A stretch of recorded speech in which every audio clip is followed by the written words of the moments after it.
bà ngày nay đã lên màu xuân bắt bóng bà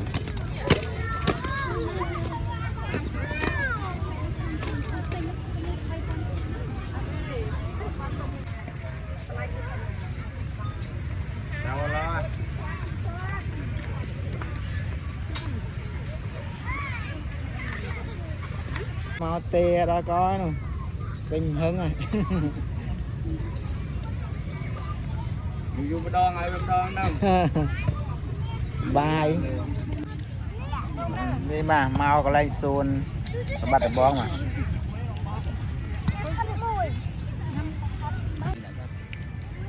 lực chân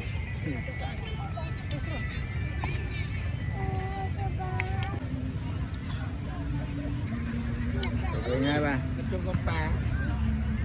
sao này nè mà take care là chơi được take care là chơi tím ní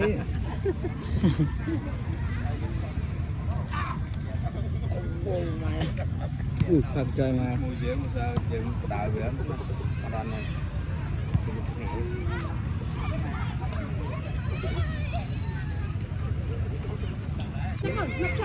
ê tao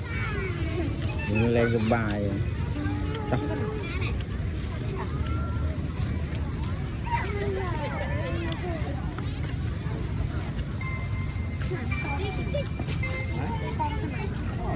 mua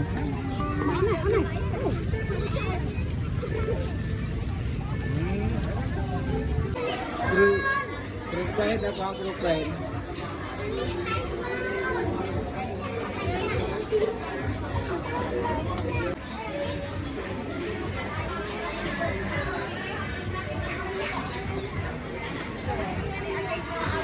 Yang sup